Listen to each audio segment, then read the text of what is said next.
자, 이번 시간에는 해외 쇼핑몰에 관해서 한번 말씀드리겠습니다. 해외 쇼핑몰이라 그러면 흔히 말해서 우리 B2C 아닙니까? 라고 말하겠죠. 맞습니다. B2C에서 장기적으로 B2B로 가야 되겠죠. 그게 B2B 사이트가 그렇게 많지가 않습니다. 그리고 비용이 많이 들고요. 그래서 일단은 우리 고객들에게 알리는, 개인에게 알리는 이 사이트도 우리가 준비를 해주시라고 우리가 처음에 사전 준비할 때 말씀드린 적이 있죠. 왜냐면요. B2C를 통해서 나중에 결국 B2B를 가고요. 우리가 이 B2B를 통해서 고객의 반응이 좋은 제품들은 결국 어찌 됩니까? 무역회사들이 또는 구매회사들이, 수입회사들이 회사에 연락 온다 그랬죠. 그 장기적으로 봐서는 그런 B2B 사이트로 갈 수 있는 부분이 있다는 겁니다. 그래서 우리가 B2C 사이트를 통해서 우리 개인이 회사가 돈을 버는 것은 크게 그렇게 많지 않더라도 홍보 효과는 상당히 큽니다. 그래서 꼭 내가 홍보를 따로 해야만이 홍보가 되는 게 아니라 이런 쇼핑몰에도 물건을 내놓은 것도 하나의 홍보라고 봅니다. 그럼 쇼핑몰에서 가장 우리 미국 시장이 아무래도 크죠. 미국하고 중국하고 동남아, 일본, 동남아 시장을 중심으로 한번 보겠습니다. 미국 시장의 가장 대표적인 게 아마존이라는 거죠. 아마존이라는 데 들어가서 우리가 여기서 물건을 파는 방법이 있다죠. 그러면 지금 보시는 것처럼 아마존의 카테고리에 들어가면은 여러 가지, 그죠? 여기에 뭡니까? 쇼파이 카테고리가 있고, 있죠? 아마존의 베이직이 있고, 그 다음에 여러 가지, 그죠? 일렉트로닉스 전자제품들이 나올 겁니다. 여기에 우리가 회원을 가입을 하는데요. 그런데 아마존에서 좀 전에 말씀드린 것처럼요. 처음에는 아마존이 B2B로 시작했죠. 고객들에게 물건을 많이 파는 거로. 우리가 다수에게 다량의 상품을 다수에게 파는 거죠. 소량 제품의 다량 생산 아니고요. 왜? 파는 사람이 여러 사람이고 사람이 여러 사람이죠. 그러니까 많이 팔려고 내놓을 게 많이 사니까 그 이득금을 또 우리가 아마존이 취하겠죠. 그런데 이렇게 가다 보니까요. 기업들도 조금씩 대량 주문을 하는 기업들이 생깁니다. 그래서 이제 얼마 전에 아마존에서요. B2B 사이트를 개설하기 시작했죠. 그래서 결과적으로 처음부터 B2B 사이트에 못 들어간다는 겁니다. 아마존의 정책이. 그래서 B2C에서 반응이 좋은 그런 제품들을 바로 B2B로 이어줍니다. 이렇게 이어간다는 자체가 내가 그냥 처음부터 그냥 나는 소비자는 한두 개 파는 거는 관심이 없어요. 대량으로 기업하고 팔겠어요. 그런 사이트가 많지 않죠. 무엇이 있습니까? 알리바바닷컴. 그리고 한국에 우리가 2021 굉장히 비쌉니다. 그러니까 뭐 이렇게 골드에 우리 뭐 1,000만 원 단위 넘어가고요. 뭐 실버라도 5, 600만 원 넘어간단 말입니다. 그런데 물건을 올려놓고 똑같이 올리는데 그런 큰 비용을 주고 광고를 했습니다. 안 팔리면 어떻게 할 겁니까? 그죠? 관리가 안 되면 중국에 가격이 치여서 우리 제품 올려놨더니 값이 들어오면요. 어떻게 관리하실래요? 그래서 이런 그 사이트에서 뭐라 했죠? 서로 알리면서 서서히 B2B로 가는 전략도 필요하다고 말씀드린 겁니다. 그래서 아마존도 B2C에서 이제 B2B로 이렇게 서서히 눈을 뜨고 있다는 거죠. 여기 하나 더 말씀드릴 수 있는 게 11번가 있죠. 11번가. 이 11번가가 좀 많이 활용하세요. 이 사람들이 전략적 제휴를 합니다. 아마존하고. 그래서 우리 11번가로 이렇게 제품이 이렇게 올라가지 않습니까? B2B든 B2C든 간에 올라갔을 때 아마존과 제휴를 통해서 올라가기가 훨씬 수월해진다는 거. 단순하게 나 혼자서 아마존의 계정을 생성한다는 거 굉장히 쉽지가 않습니다. 뭐 심지어는 보니까 시중에 아마존 계정을 생성하는데 뭐 그 강의를 든 200만 원 달라 뭐 이렇게 많이 하더라고요. 그런데 아마존이 오늘 내일 계속해서 어떤 그 자기들 정책이 같으냐면요. 수시로 정책을 바꿉니다. 그럼 매번 바뀔 때마다 남이 의존할 수는 없지 않습니까? 물론 이런 그 교육을 들으면 좋겠지만은 이런 교육들을 책자로 나온 것도 있죠. 그럼 책자로 그냥 기본적인 흐름을 좀 보시고요. 그리고 아마 이 11번가를 통해서 이런 어떤 그 해외 셀러의 역할을 교육도 좀 받으시면서 무상 교육이 있거든요. 그래서 11번가를 통해서 여기에도 우리가 사이트에 등록도 하고요. 그리고 아마존에 연결하는 이런 방법도 한번 생각해 보는 것도 굉장히 좋은 방법이라고 저는 봅니다. 자, 그 다음에 두 번째가 이제, 우리가 미국의 큰 거는 이베이죠. 이베이. 물론 국내에도 한국 이베이가 들어와 있는데, 그죠? 목촌이라든지 이런, 지마케팅 이베이가 가져갔는데, 지금은 이제 뭐 다른 회사로 넘기려는 좀 그런 단계로 철수한다고 나왔죠. 자, 그래서, 이런 이베이도 이제 들어가는데, 문제는요, 앞에서도 제가 그런 말씀 드렸습니다. 같은 검색이라도 구글하고 뭐 야후하고 다르듯이 검색 기관마다 다 특징이 있거든요. 그 검색 기관에 맞는 그죠? 우리가 그저 검색 엔진 검색 서칭 엔진이죠. SEO를 우리가 책정해야 된댔죠. 적정한 거. 마찬가지로 이베이는 이베이들의 우리의 판매 전략이 있고요. 그리고 우리가 아마존 관련적이 있는데 그러면 그런 판매 전략을 우리가 충분히 준비를 알아야 됩니다. 이런 것들을 우리가 판매 전략에 대해서 뭐 우리가 예를 들어서요. 그 부분을 여러분들이 내가 이렇게 미리 한글판을 들어가서 본다든지 아니면 누군가가 이베이에 관한 어떤 여러 가지 정보를 가진 자료를 뭐 우리가 인터넷 사이트를 들어가서 정보를 확인한다든지 아니면 이런 교재를 뭐 있다면 찾아본다든지 아니면은 이베이에 들어가서 요청을 한다든지 이렇게 미리 준비하셔야 되죠. 그래서 우리가 그런 이야기 했잖아요.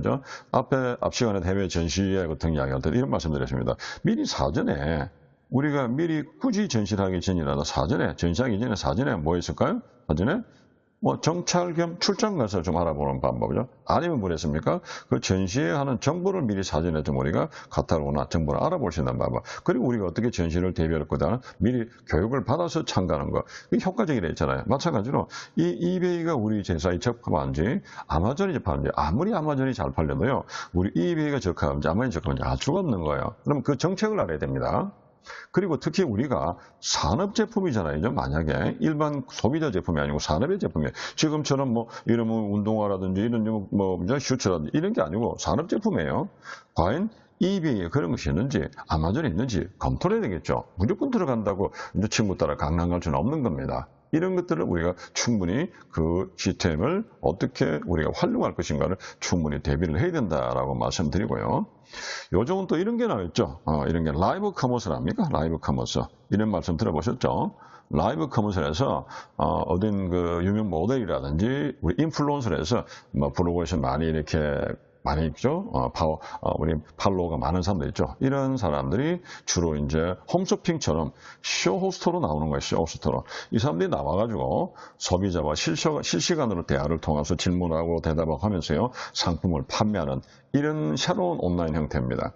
즉, 홈쇼핑은 일방적으로 우리에게 전해준 사입니까? 우리 물건 이렇게 좋아요, 뭐, 그게 여성분이 남성분이 있는 뭐 제조업체든 아니면 뭡니까? 쇼호스트가 나와서 일방적으로 우리네 제조를 하고 뭐 얼마에 팝니다, 뭐 시간 다 돼. 이렇게 말하지만요. 여기서 말하는 라이브 커머스는 주로 인터넷에서, 그죠? 다시 말해. TV 홈쇼핑이 아니라 온라인 쇼핑이죠. 인터넷 쇼핑에서 실시간으로 이렇게 대화를 통해서 그죠? 그렇게 주로 많이 상품을 판매하는 그런 새로운 형태의 어떤 그 쇼핑 형태가 바로 라이브 커머스다라고 보시면 됩니다. 그렇게 해서라도 무슨 말씀을 드릴까요? 이제 인터넷이란 이런 부분도 있지만은요. SNS도 우리가 교통도 하지만 이제는 그런 모델이라든지 그냥 이런 일반적인 쇼호스트가 전문 쇼호스트가 아니라 그런 모델이나 인플루언서가 나와서 그 제품에 대해서 내가 설명을 하고 홍보를 하면 아무래도 우리가 좀 뭐랄까 좀 익숙해지겠죠. 전혀 모르는 처음 들어간 사이트에서 홈쇼핑에 들어갔는데 모르는 사람이 나왔어요. 그보다 내가 좀 모델을 아는 사람이잖아요. 좀 친근감이 가잖아요. 그 다음에 또 뭐 있습니까? 그런 또 인플루언서가 유명하다는 사람이 뭐 한 번 좀 말은 들어 저 사람이구나 라고 할 때 어느 정도 내가 친근감을 가지니까 그 제품에 대해서 신뢰도가 아무래도 높아지겠죠. 이런 효과를 벌리는 게 라이브 커머스라는 겁니다. 자, 이렇게 해서 우리가 미국의 아마존하고 이베이를 한번 보셨고요. 두 번째로 이제 우리가 큰 시장 중에 하나가 또 중국이죠. 물론 이제 우리는 일반적으로 이제 대부분이 다 뭐 초등학교 때부터 중학교, 고등학교, 대학까지 이렇게 영어라는 걸 조금은 기본적으로 아시는데 중국어는 잘 배우는 사람 잘 없잖아요. 근데 문제는 이 중국어는 전부 중국어로 되어 있다는 거죠. 영어로 되어 있는 게 아니라. 그래서 그렇게 좀 힘든 부분도 있습니다. 그죠? 그러다 특히나 정자체가 아니라 간자체를 쓴다든지 이런 것도 어떻게 될까요? 그죠? 이런 것들은 어떻게 됩니까? 구글이라든지 우리 국내 그런 번역 프로그램을 통해서 번역하는 방법도 좋은 방법이라고 말씀드립니다. 자, 그래서 여기 주로 많은 게 타오바오라고 하죠. 이렇게 주로 이제 이런 타오바오는 뭐니까 알리바바라고 말씀드렸죠. 알리바바가 B2B면요. 알리바바의 그죠? 거기에 든 그죠? 우리가 뭡니까? 자회사로 타오바오가 있거든요. 그런데 여기에서 우리가 다시 한번 정리를 해봅시다. 여기 중국에 대한 거죠. 요즘에 이슈가 되어 있는 거죠. 알리바바라는 이 회사가 여기 이제 B2B 사이트예요. B2B. 이제 한국의 뭐 대표적인 뭐 이시21이라고, 이시21이죠. 그 유사하다고 말씀드렸습니다. 이 알리바바가 이 사람이 이제 우리가 B2C 시장에 들어간 게 이게 이제 우리가 타오바오예요, 타오바오.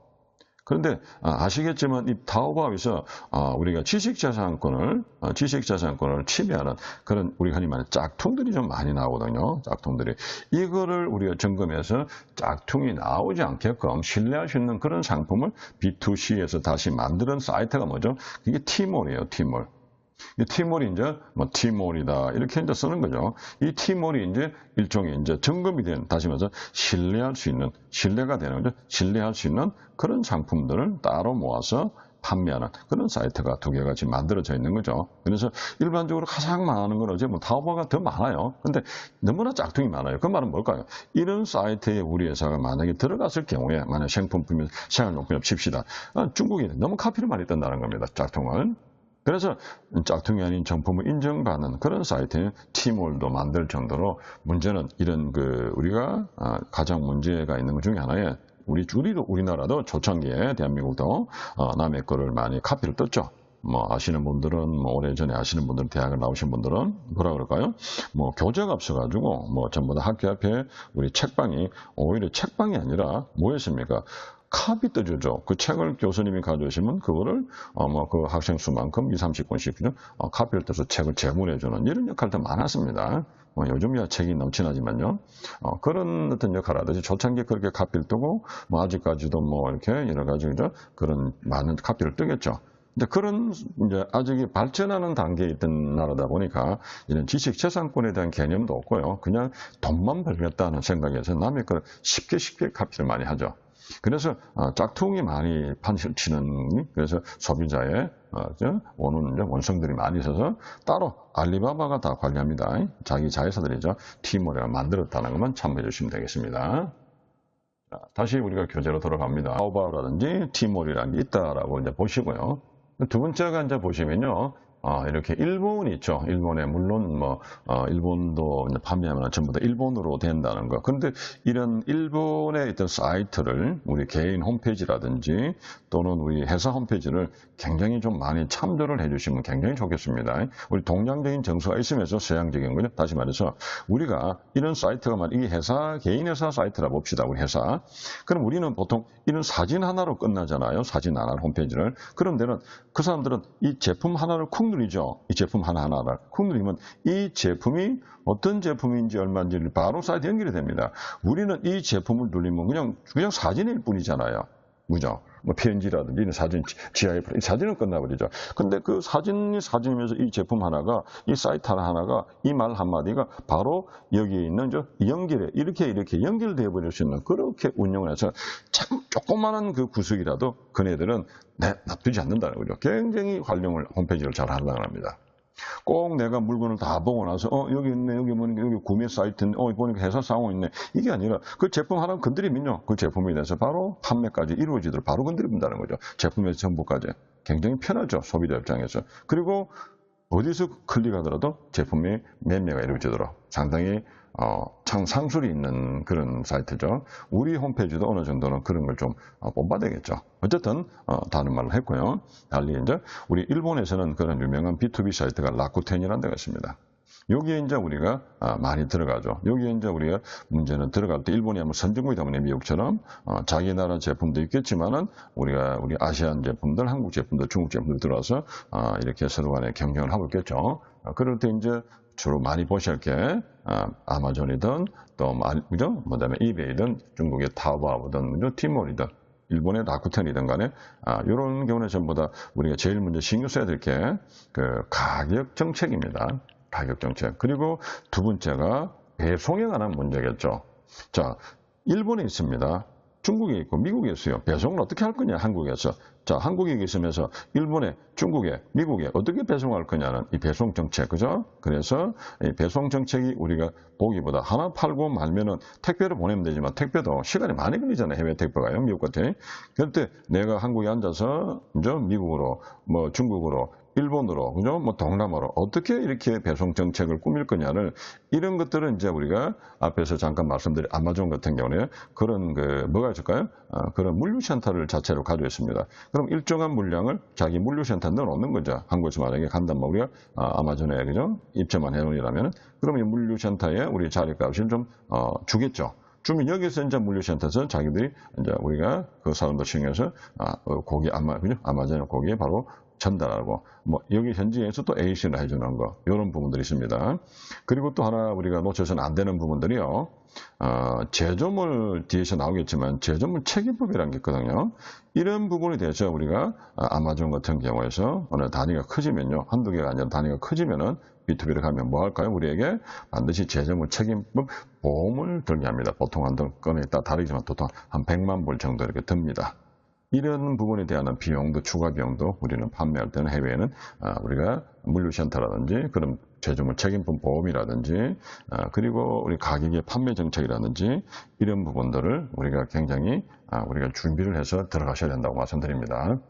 자, 그 다음에 동남아 지역 봅시다. 요즘에 우리가 정부에서 뭐 신동남아 정책 그래가지고 동남아시아 쪽으로 우리가 신경을 많이 쓰죠. 이유가 뭘까요? 동남아 잘 살아서 못 살아서 그게 아니죠. 이미 우리가 미국이나 일본이라든지 그 다음에 저 중국은 포화 상태거든요.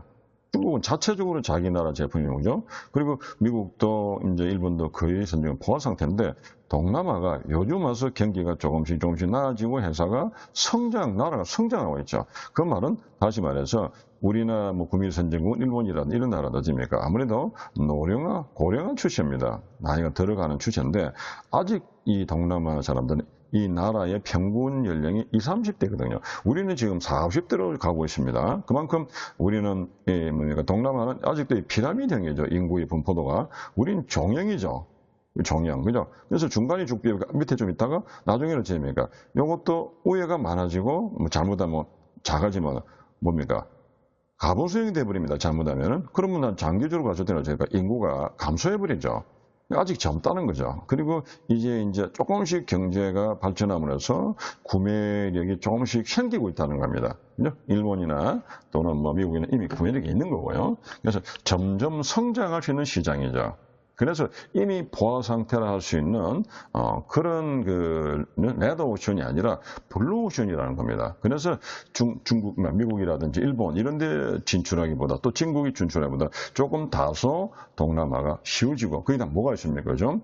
아무래도 한류라는 붐이 벌었잖아요. 그죠? 한류의 드라마에서 또는 뭐 한류에서 뭐 K 방역이든 뭐 우리의 K 코스메틱이든 여러 가지 뭐 그다음에 BTS라든지 이렇게 해서 뭔가 우리가 노래든 그죠? 뭐 드라마든 뭐 영화든 옷이든 뭐 음식이든 이렇게 한국의 한류가 서서히 아무래도 동양권이다 보니까 뭐 우리가 중국이나 뭐 일본도 있겠지만은 이 동남아에 많이 가는데 특히나 동남아가 한국을 바라볼 때는 선진국이잖아요. 거기에 대한 어떤 동경심도 있단 말입니다. 따라하고 싶은 거. 그리고 그 사람들하고 같이 어떤 그런 정보를 또 그런 어떤 상품들을 공유하고 싶은 마음.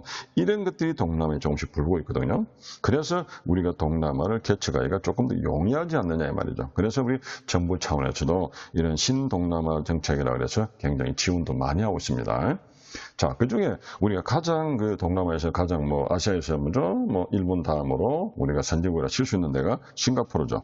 그래서 우리 동남아의 어떤 쇼핑몰들은요, 전부 싱가포르에 본점을 두고 있다고 보시면 됩니다. 그래서 큐텐이다, 디에나, 라자다다, 쇼피다, 다 동남아에 싱가포르에 본점을 두고 있습니다. 다만 각각의 사이트가 어디가 조금 더 활성화되어 있다는 거지만은 거의 싱가포르의 본점이라고 보시면 됩니다. 그래서 싱가포르의 큐텐이라는 거죠. 이런 거 싱가포르에 본사가 되겠습니다. 그리고 싱가포르 인구가 얼마 안 되죠. 우리 부산 인구보다 비슷합니다. 크기도. 그래서 동남아시아 전자상거래 플랫폼으로서 싱가포르이 본사를 두고 중심으로 움직이시는 거죠. 그럼 여기 큐텐은 싱가포르, 인도네시아, 말레이시아, 중국까지, 홍콩까지 이렇게 지역 오픈 마켓도 운영하고 있으니까 아무래도 국제 온라인 마켓을 한 곳에서 운영하는 거나 마찬가지다. 중국만 하는 거다. 일본만 하는 거다. 그 다음에 미국만 하는 건 아니라 지금처럼 아시아 지역의 다양한 이런 나라들을 동시에 운영한다는 거. 그러면 우리 영어도 해주고 인도네시아 말, 말레이시아도 중국말도 다 올려놔야겠죠. 그런 정도의 이런 데 들어갈 때는 언어에 대한 번역, 다시 말해서 제품의 설명에 대한 언어 번역이 상당히 중요하겠죠. 그런 것들을 단순하게 그냥 번역기에 넣는 게 아니라 전문가인데 의뢰하는 것도 하나의 방법이고요. 그런 것들을 어디서 좀 많이 다루면 할까 할 걸 봐야 되는데, 특히 Q10 같은 경우는 재밌게도요. G마켓 우리 아시잖아요. G마켓에서 우리가 그 대표가 뭐 구대표라는 분이 그죠? G마켓을 어디입니까? 우리가 싱가포르에서 창업을 한 겁니다. 자, 참 재밌죠? 그래서 우리가 대표가 한국 사람입니다. Q10은 이런 거. 그러다 보니까 이 한국 사람이다 보니까 이 사람이 한국을 잘 알겠죠. 그래서 Q 익스프레스라 그랬어요. 제주도에 어떤 그 귤 있죠. 감귤. 제주도 감귤 유명하잖아요. 감귤 아가씨 됐듯이 그 감귤을 우리가 제주 농가하고 손을 잡고 한국의 감귤을 이렇게 한 3, 4일 만에 Q10을 통해서 판매하는 그런 물류 처리도 할 수가 있을 정도로 굉장히 한국에 좀 제품들이 많이 이렇게 농산물이 알려져 있는 그런 어떤 관계라고 보시면 되겠습니다. 자, 그 다음에 우리가 두 번째 보시면요. 라자다라고 있죠. 라자다. 이 라자다도 우리가 이제 라자다는 우리가 중국에서 만든 겁니다. 그죠? 좀 전에 이제 Q10은 한국 사람이면 이 중국 사람이 어디입니까? 이 동남아시아 시장을 해서 이것도 알리바바가 만들었습니다. 앞에 했죠. 타오바오, 그 다음에 티몰, 그 다음에 라자다도 알리바바가 최대의 주주입니다. 그죠? 요 라자다는 이제 인도네시아, 말레이시아, 필리핀, 싱가포르, 태국, 베트남 이런 나라입니다. 그럼 조금 차이가 있는 게 뭡니까? 앞에는 우리가 Q10은 뭐 홍콩도 그죠? 중국도 들어갔지만은 여기는 홍콩, 중국이 아니라 뭐가 추가 들어갔죠? 태국하고 베트남에 추가 들어갔죠. 그죠? 그리고 이제 우리가 필리핀이라든지. 그래서 우리가 목표하는 시장이 필리핀이냐, 아니면 뭐 인도네시아냐, 아니면 태국이냐, 베트남에 따라서 Q10으로 갈 것인가, 뭐 라자다로 갈 것인가, 뒤에 나오는 쇼피로 갈 것인가, 이런 것도 판단하셔야 됩니다. 무조건 우리 동남아에서 잘 나간다고 무조건 들어가는 게 아니라 그 나라의 우리가 시장을 진출하겠죠. 그건 어떻게 해야 된다죠? 앞에 국가 시장 조사를 통해서 어떤 국가에, 어떤 지역에, 어떤 바이를 만날 것인가 우리 조사했잖아요. 그죠? 그래서 그런 지역의 정책에 따라서 우리가 제품을 들어가야지 동남아에서 큰 대표적인 Q10, 라자다, 쇼피인데요. 뭐 크다고 좋다고 해서 우린 다 들어가는 게 아니라 나라별로. 그 다음에 이 각각의 Q10과 라자다하고요. 그리고 뒤에 나온 쇼피가 각각 취급하는 제품들이 조금씩 다릅니다. 그래서 그 취급하는 제품들의 카테고리가 어떻는지 우리가 보시고요. 그 카테고리를 보시고 우리가 뭐 할까요? 거기에 우리 회사에 적당한지, 그리고 그 나라들이 우리가 선택한 나라가 들어가는지를, 이런 것들을 우리가 같이 보셔야 됩니다. 그런데 시작할 때 말씀드린 것처럼 우리가 이렇게 그 쇼핑몰을 한다는 자체는 B2C를 한다는 건요. 우리가 뭐 많은 돈을 버는 것도 좋겠지만 그래가지고 홍보 차원에 대한 기업 입장에서 왜 장기적으로 B2B를 가기 위해서 B2C를 한다고 해서 B2C가 그러면 라자다가 B2B가 있느냐? 현재는 없는 걸로 알고 있어요. 그럼 어찌 될까요? 이 라자다를 통해서 만약에 태국이 베트남에 알려줬다. 그럼 베트남 바이가 반응이 좋다는 소문이 들 거 아니에요. 우리 A라는 제품이. 그럼 연락이 오겠죠. 우리 본사에 주소지가 있다든지, 아니면 우리 직접 못 오면은 제품을 사서 연락 오든지, 아니면은 그 라자다의 회사에다가 그 납품하는 회사를 연락처를 알겠죠. 물어서라도 연락이 옵니다. 이렇게 해서 대량에 판매할 수 있는 이런 하나의 전진기지로서죠. 그렇게 만드는 것이 우리가 B2C 전략이라고 말씀드렸습니다. 자, 그래서 우리가 거기에 맞는 그런 쇼핑몰을 찾아야 된다는 거죠. 그리고 지금 동남아에서 가장 많이 뜨고 있는 사이트가 쇼피입니다. 이 쇼피 자체가 또 한국 코리아 쇼피도 있거든요. 한국 쇼피도 한국말로 돼가지고 또 우리가 협정도 하기도 하고 서로 동부를 만하는데, 주로 이제 우리가 이 쇼피가요, 우리가 어떻게 되냐면 중소기업이죠. 중소기업이 동남아를 진출할 때 이 쇼피를 통해서 굉장히 많이 지원합니다. 아까도 말씀드린 것처럼 11번가 있죠. 11번가가 이렇게 지원도 합니다. 여기도 Q10뿐 아니라, Q10은 G마켓이랬죠. 우리가 11번가는 앞에서 말씀드린 것처럼 우리가 뭐 했습니까? 아마존이었잖아요. 그러면 동남아는 이 쇼피하고 11번가하고 연계가 해가지고 우리 중소기업이 쇼피 진출하는 걸 많이 도와줍니다. 그래서 왜 이 말을 할까요? 제가 11번가를 선전할까요? 그게 아니죠. 여러분들이 지금 직접 쇼피에 만약에 중소기업이 뛰어들 때는 상당히 난감할 거예요. 뭐 영어다, 그다음에 카테고리다, 판매 정책 모르잖아요. 그러면 그런 11번가를 통해서요. 조금 거기도 물건 올려주면 좋겠지만은 요렇게 통해서 우리가 들어간다면요. 한국 사람이잖아요. 한국에서고 얼마든지 물어볼 수 있는 거죠. 정책에 대해서 자료를 얼마든지 구할 수 있겠죠. 그러면 좀 더 쉽게 접근할 수 있는 방향이라는 겁니다. 그다음에 또 이제 또 이 쇼피가요. 한국하고 중소기업 동남아 진출을 지원을 많이 하는 입장에서 어떻게 될까요? 이 쇼피가 또 어떻게 될까요? 우리가 그게 있습니다. 카페24라는 그런 호스팅 전문 업체가 있어요. 홈페이지 만들고 호스팅 전문한 업체. 그 11번가나 카페24에서도 이런 그 쇼피에 진입하는데 도움을 많이 줍니다. 만약 우리 회사 홈페이지가 카페24에 만약 회원으로 해서 호스팅을 하고 있다. 그러면 그 회사에 물어서 쇼피의 전략을 어떻게 아시고 쇼피의 지원책이 없는지 확인할 수 있겠죠. 이런 것도 좀 여러분이 준비를 해보시면 좋겠습니다. 아무래도 쇼피가 동남아에 우리 흔히 말해서 이걸 이커머스라 그러죠. 이커머스의 1위 시장입니다. 그래서 요런 때는 여기는 좀 안 나왔지만 제가 말씀드리면요. 지금 동남아 6개국, 그죠? 싱가포르, 인도네시아, 말레이시아, 태국, 베트남, 필리핀. 거기다가 뭐가 들어가요? 대만까지. 홍콩, 중국은 아닙니다. 그래서 주로 우리가 뭡니까? 앞에 나오는 라자다처럼 주로 동남아를 중심으로 하는 그런 시장들이 많이 있습니다. 그래서 라자다는 알리바바가 주로 하다 보니까 아무래도 라자다는 중국 제품이 참 많은 편이겠죠. 물론 다들 중국이 많지만 그나마도 쇼피도 있지만은 한국 제품이 좀 많이 들어가 있는데 어떤 분들은 이런 말씀들을 하세요. 개인적으로 내가 쇼핑몰을 통해서 돈을 벌기 위해서 내가 들어갔더니요. 나는 제조가 아니라 물건을 받아서 들어간 거예요. 뭐 우리가 어떤 국내 같으면 뭐 도매닷컴 있죠. 이런 데서 물건 받아서 들어갔습니다. 들어갔더니 아무리 싸게 친다 치더라도 누구나 다 구할 수 있는 제품이잖아요. 그러니까 중국이 카피를 떠버리고요. 그 가격 이하로 덤핑을 쳐버립니다. 그럼 죽어버려요. 그래서 철수하는 경우가 많거든요. 그래서 나만의 제품이죠. 내가 생산한 제품을 가지고 들어가는 거. 가격이 다소 높더라도 어떻게 상품에 대한 홍보를 할 것인가. 비싸도 안 사는 거 아니거든요. 근데 뭐 턱없이 비싸면 곤란하지만요. 그죠? 그래서 그런 정책을 남의 물건을 가져서 마진을 받겠다는 정책에서 우리 회사가 제조업이라면요. 그 물건을 B2B를 가기 위한 전초 단계로서 계산할 때는 다소 높더라도 그죠? 그래야 나중에 어찌 됩니까? 우리가 B2B에서 내가 어느 정도 가격에 유동성이 있을 거 아닙니까? 그죠? 그래서 그런 것들을 우리가 계산했을 때, 내 제품을 판매하는 게 좋지, 남의 제품은 도매닷컴에 가져와서 마진 챙겨서 하기에는 그건 아니다는 거죠. 왜? 너무 마진이 박합니다. 우리는 큰 돈을 벌려고 가는 게 아니고요. 우리 기업은 B2B로 가기 위한 전초 단계라 말씀드렸습니다. 자, 그 다음에 마지막으로 한국에서 이런 게 없습니까? 한국에서도 있죠. 크게 대표적인 게 한국무예회가 운영하고 있는 K몰24입니다. T몰이 아니고 K몰24입니다. 한국무예회가에서 여기는 뭐냐면요. 어떻게 보면은 뭡니까? 우리가 이제 이런 세계 시장에 쇼핑몰을 들어가기 위해 시작하는 그런 어떤 뭡니까? 뭐라 하죠? 인큐베이터라고 생각하시면 됩니다.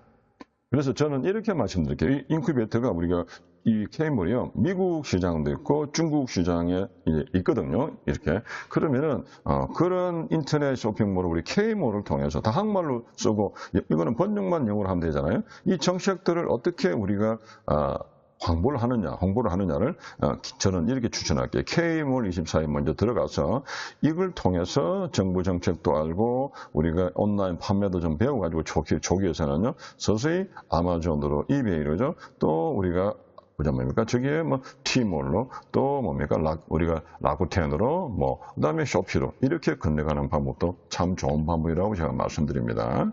자, 그래서 요렇게 하나의 우리 인큐베이터 역할을 한다고 말씀드렸죠. 그래서 순수하게 우리 한국 제품밖에 없습니다. 그러면 경쟁이 조금 덜 치열하겠죠. 그죠? 동남아의 쇼피라든지, 그 다음에 T몰이라, 여기는 대부분 나라 다 들어와 있거든요. 아마존도. 근데 K몰은 말 그대로 한국 제품만 들어와 있는 거예요. 이 안에서 내가 어떤 걸 얻을 수 있을까요? 나도 정리하면서 우리 경쟁업체 정보도 올 수 있습니다. 한국의 정보도. 근데 그 정보가 그 회사 A 업체가 100원인데요. 나는 120원이에요. 그러면 그만한 특징이 생기죠. 그 사람들은 어떻게 홍보하는지요. 그것도 배울 필요가 있죠. 이런 것들을 인큐베이터에서 판매도 하면서 점차적으로 동남아로, 중국으로, 일본으로, 미국으로 건너갈 수 있는 징검다리 역할 참 좋지 않습니까? 자, 그리고 하나 더 말씀드리면요. 고비즈가 있죠. 앞에서도 우리 말씀드렸습니다. 고비즈에서 온라인 한국관이 있습니다. 지금 이것처럼요. K24몰은요. 아예 이런 온라인몰이고요. 그 다음에 고비즈는 우리가 이제 그 2021처럼 그런 사이트 있습니다. 한쪽에 한국관이 따로 있습니다. 여기에는 이제 그런 사이트가 있고요. 여기에 이제 온라인몰이 또 있어요. 여기에서 이제 우리가 이런 쪽에서 온라인몰에 들어가면 고비즈가 중소기업에서 하는 거잖아요. 중소진흥공단에서 중소기업 지원 정책이 있습니다. 그러면 저는 두 가지를 말씀드릴게요. 자, 이제 미국이라는 시장에 아마존을 들어가기 전초 단계에서 K몰24를 이렇게 미국 시장을 들어가기 전에 먼저 한번 인큐베이터에서 한번 놀아보시고요. 그리고 우리가 동남아라든지 이런 중국이라든지 일본이라든지 추가로 들어가고 해서 어떻게 됩니까? 우리가 고비즈 한국간의 수출 지원을 통해서 특히 쇼피 지원도 해주거든요. 이렇게 해서 우리가 그런 하나의 이런 K몰24라든지 그다음 고비즈의 온라인 한국관 쇼핑몰이 하나의 우리가 콘텐츠 중심의 커머스 플랫폼이거든요. 이런 플랫폼을 징검다리 삼아서 우리가 새롭게 우리가 B2B 시장을 개척해 나갈 수 있는 어떤 그런 근거 자료를 삼았으면 하는 겁니다. 자, 여기까지 해서 마치겠습니다.